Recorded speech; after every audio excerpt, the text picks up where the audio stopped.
What's up, everybody? You already know who it is. It's DripGodDero, and I'm back at you guys with another banger. So, in today's video, we will continue the trend, and we will be doing a tier list ranking all of the players on the New Orleans Pelicans 2022-2023 roster. Now, without further ado, let's switch over so we can take a look at this tier list. Alright, so y'all already know how I do it. I have the tier list in 5 different categories. The first category is stars of the team. The second category is very good player, deserves big minutes. The third category is decent rotational player, gives you solid minutes. The fourth category is fine for garbage time / development. And the last category is get them off the motherfucking team. Now, if you don't know, I do want to let you guys know this, that when it comes to my tier list, I will be ranking them in order from best to worst. So the player that I do put in that first spot in that tier list of stars of the team, that means that is the very best player on this team. The person I put on get them off the team or fine for garbage time, but whichever player I put in the last position, that means that they are the worst player on this team. But before we get into it, like the damn video, coming on the damn video, subscribe to the damn channel because this is quality NBA content, and let's proceed. Alright, so to start off, let's start off with the obvious. As the best player on this team, I have Zion Williamson. Now, I know there is an argument for Brandon Ingram, but me personally, I got Zion just because he is more efficient. And let's keep it real, man. The amount of, pressure he just puts on a defense is crazy. The amount of fouls he gets, the amount of, just pressure in general that he just puts on an NBA defense that's trying to guard him is insane. And we see the efficiency. I think he's around like 66% when it comes to just field goal percentage. So yeah, that's crazy. But I got Zion as number 1. Right behind him in stars of the team as the second best player, I got Brandon Ingram. Brandon Ingram is a jack of all trades style of player. He can hit the mid-range, he can hit the 3, he can drive to the rim, he can do it all. His defense is solid as well, so I feel like it's pretty obvious that Brandon Ingram is the second best player on this team. As the third best player on this team, I have CJ McCollum.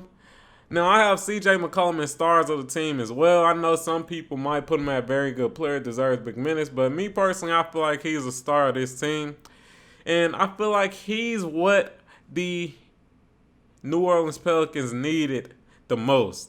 We've seen how much of an impact he made on this team last year, and he's continuing making that impact, being that guard player that can facilitate and can also make his own shot. That was something that the New Orleans Pelicans needed a lot, and they finally got it in CJ McCollum, and he is fulfilling that role very well, especially with the 2 other stars on this team, Brandon Ingram and Zion Williamson. Right behind CJ McCollum, I have Jonas Valanciunas.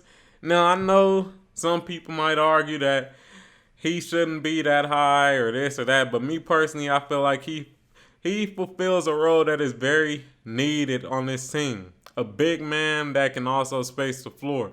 I think he's shooting around league average from 3 right now, and we know how impactful he can be if he really does decide to actually be in the paint. Bro is a pretty well-rounded big man. If he actually does have a smaller player posted up, he can actually take advantage of it. He is a pretty good big man in the post. He also plays solid defense as well. He can kind of lag a little bit in certain pick and rolls, but other than that, he defends the rim very well. He spaces the floor, and he just provides everything that you would want in a big man, to be honest. So I got him as the 4th best player on this team. All right behind Jonas Valanciunas, I have Trey Murphy the third. Now, I got him at very good player, deserves big minutes as well. He is a 3-and-D player. And the crazy thing is how good he is at only 22 years old. As of right now, he's shooting pretty effectively from the field. I think he's shooting above league average from 3, which is great. And he's 6'8", so he's a very long and athletic player, man. I just hope that he does keep growing and molding into that 3-and-D player that this team wants. And he has been fulfilling that role very well as of right now. So I definitely got him as the 5th best player on this team. Right behind Trey Murphy the third, I have Herbert Jones, and I got him also as very good player, deserves big minutes. Now, he and Trey Murphy the third, they play similar roles, 3-and-D style of players. Now, the reason I got Trey Murphy higher than Herbert Jones is just because, as of right now, Trey Murphy, he has been playing a little better to me. His numbers and his stats are better at the moment as well. But I feel like Herbert Jones, he can turn it around. He is also, I think, around the 6'8", 6'9" size. I think he plays power forward or small forward as well. So, hey, man, it's definitely a lot of potential. And one thing I did notice, this is a side note that I noticed, is that, man, this team is very similar to a team like the Raptors. They have a lot of wings. They have a lot of 6'7", 6'8", long athletic wings. And that may be one of the reasons that they are so successful, besides, just having a lot of young talent and mixing and matching their players well. But that's neither here nor there. Let's continue with the tier list. Right behind Herbert Jones, I have Larry Nance Jr. Now, seeing this man play so well on the New Orleans Pelicans, it hurts my soul so much. If you guys don't know, I am a Lakers fan, a diehard Lakers fan. So I was here when Larry Nance was playing on our team with Jordan Clarkson, another player that's out here balling, and D'Angelo Russell, another player that's out here balling. And yeah, it's tough. But hey, man, Larry Nance, he's been having a solid year so far. His numbers are looking very good. He is athletic, as we all know, and he's definitely just a great role player coming off the bench. He's 6'8", and he does tend to play pretty solid defense as well. So, yeah, what else can you really ask for in a player of his status, man? He plays solid defense, rolls well. What else do you need? He's a solid player. That's all I can say, man. He's definitely I'm not going to say solid. He's a good player. Let me get it right. He's a good player.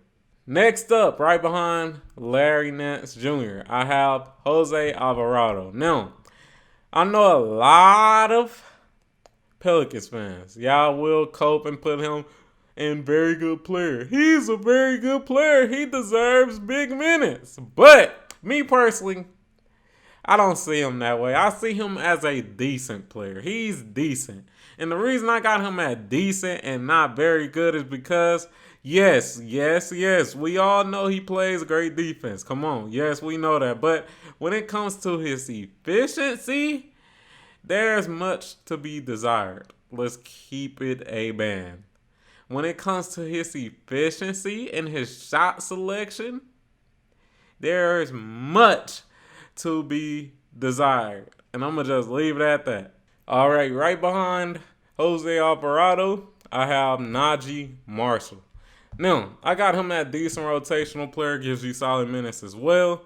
And he's another one of these 6'7", 6'8" forwards that this team has. He has only been in the league for 2 years. He's 24 years old, so he's still pretty young and still has time to improve. And so far from what I've been seeing, he is pretty decent, man. He's pretty decent. He can shoot the ball decently well. And yeah, man, he does have a bright future. And like I said, man, this team is just filled with 6'7", 6'8" forwards, bro. They are literally filled with them. This not the last one. I'ma just say that. But hey, that's who I got right there, and let's keep it moving. All right, next up I have Dyson Daniels. Now, Dyson Daniels, he is a young player, another 6'7", 6'8" guard, and bro, he has a lot of potential.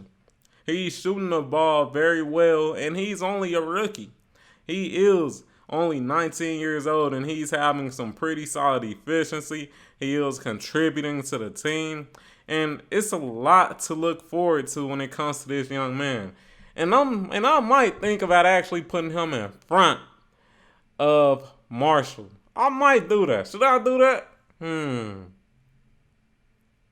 Should I? I'm going to leave him right here for now, but you could easily argue that he's better than Marshall.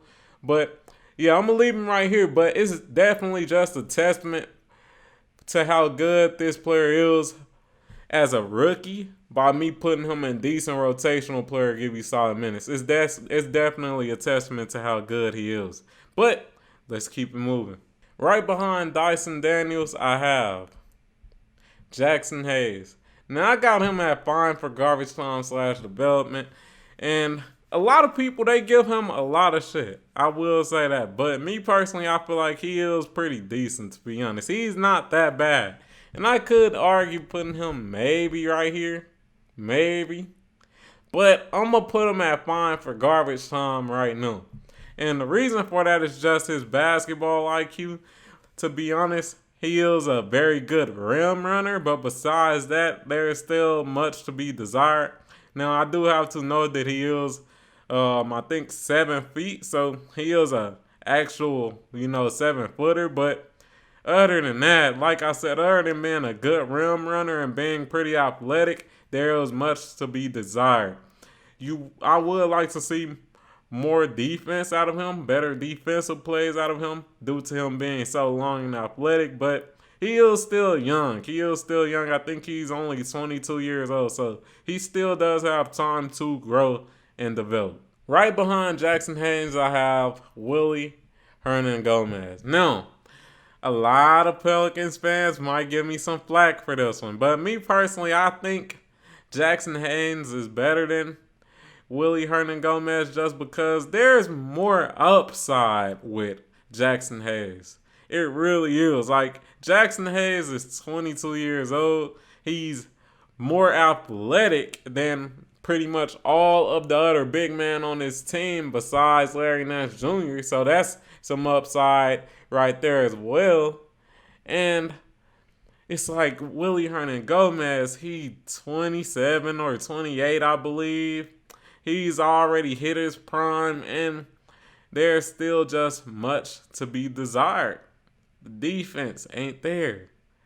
The efficiency and numbers aren't really there. So it's like, how can I put him above Jackson Hayes? So that's where I have Willie Hernangomez. Right behind Willie Hernangomez, I have Devontae Graham. Now, like I said, a lot of Pelicans fans might not like me for this one, but let's keep it real. Devontae Graham, yes, he can shoot, but has he been shooting well this year? Hell no. And if Devontae Graham ain't shooting the ball well, what is he providing? Nothing. It's similar to the previous video I made with Brian Forbes. If Brian Forbes isn't really hitting his threes, what is he providing? Nothing. So it's pretty much the same situation with Devontae Graham. And it's unfortunate because I do believe he is a solid player, but as of right now,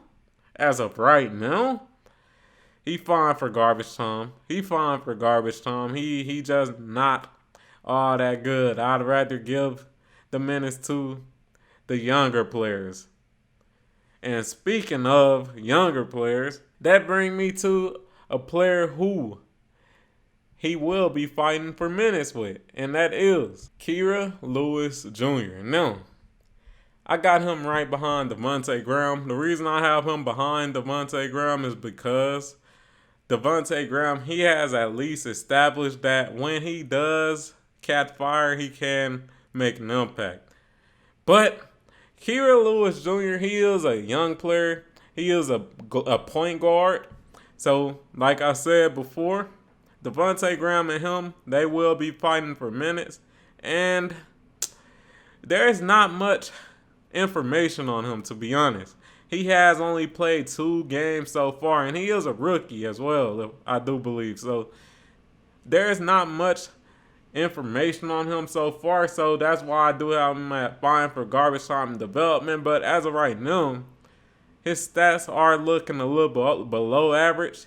I think he's shooting around 33 or 36% from 3. If it is 36, that would be above league average, but I think it's 33. I'm not sure, but yeah, as of right now, there's just not enough information. He's only played 2 games, so I can't really give too much judgment on him.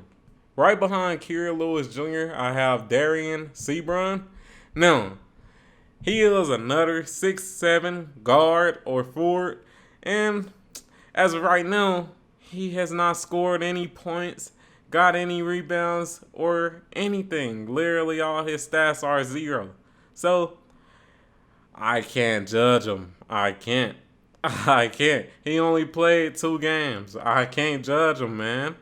And in those 2 games, he probably only averaged less than like 5 minutes. So I can't judge him. I literally can't. So I gotta put him at fine for garbage time / development. And once again, like I said, another 6'7" guard on this team, man. Lakers need to reach out to them. We always asking for a fucking small forward or something like that, or a 3-and-D player. We need to reach out to them, man.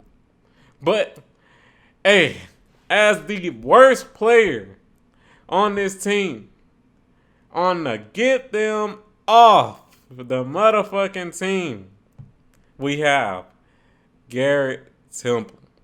Now, I feel like it's pretty obvious why he is the worst player on this team. I think he is around 36 or 37. He's a veteran player, and let's keep it real. He pretty much providing another one of those, Andre Iguodala, Udonis Haslem style of roles. And the crazy thing is that he was actually getting minutes last year. He was actually getting minutes. So, yeah, that's crazy. But, yeah, he definitely the worst player on this team. And without further ado, I'm going to have to do a quick recap on all these players, and then we'll close out. All right, so just to close out this video, let's go through the list. Let's go through them in order.